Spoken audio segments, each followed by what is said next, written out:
Comment fonctionne un prêt relais? Quels sont les avantages, les inconvénients et les risques associés? Bonjour à tous, Johan Labourdette, conseiller immobilier chez Baobab. Donc aujourd'hui, vous l'avez compris, on va parler du prêt relais. C'est parti.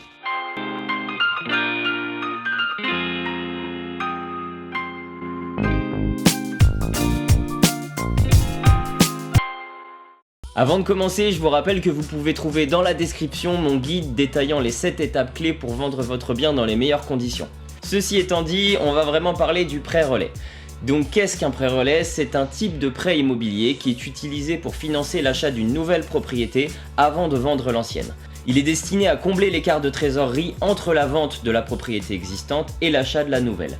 Comment ça fonctionne? La banque accorde un prêt pour une durée limitée, généralement comprise entre quelques mois et 2 ans, et qui est garantie par la propriété existante. Une fois la propriété existante vendue, le produit de la vente est utilisé pour rembourser le prêt relais. Le montant du prêt relais est basé sur la valeur de votre logement, moins le capital restant dû sur le prêt immobilier associé. En général, les prêteurs ne prêtent pas plus de 70 à 80% de la valeur de votre logement. On va faire un calcul très simple pour expliquer ça. Donc si vous avez un appartement qui est estimé à 100 000 euros, pour lequel vous avez déjà remboursé 50 000 euros, eh bien la banque va se baser sur ces 50 000 euros pour vous prêter 70% environ de cette somme, ce qui équivaut à un prêt relais de 35 000 euros. La durée maximale du prêt est de 2 ans, ou plus exactement 1 an renouvelable une fois, mais il est important de comprendre que plus la durée du prêt sera longue, plus les coûts d'intérêt seront élevés. Car non, vous vous en doutez bien, ce n'est pas gratuit, les coûts associés au prêt relais peuvent inclure des frais de dossier, des frais de notaire, des frais d'hypothèque, des intérêts, des frais de remboursement anticipés, donc il est bien important de tout avoir en tête avant de se décider à l'utiliser. Ça m'amène naturellement aux risques liés au prêt relais. Le principal risque étant que la vente de la propriété actuelle ne se fasse pas rapidement ou à un prix inférieur à celui escompté, ce qui pourrait entraîner un endettement de l'emprunteur.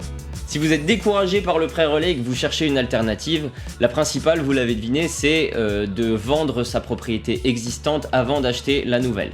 Vous pouvez choisir d'utiliser un garde-meuble ou de vivre chez des amis, de louer un appartement. Donc ça évitera le stress et les coûts associés au prêt relais. Par contre, ça demande un petit peu plus d'huile de coude pour faire 2 déménagements. Pour conclure, le prêt relais c'est un outil financier intéressant pour les propriétaires qui veulent prendre le temps d'acheter un nouveau bien avant de vendre l'actuel, mais il est important de comprendre les coûts et les risques avant de se décider. Je vous remercie d'avoir suivi cette vidéo, je vous rappelle que vous pouvez télécharger mon guide juste ici, et je vous dis à très vite.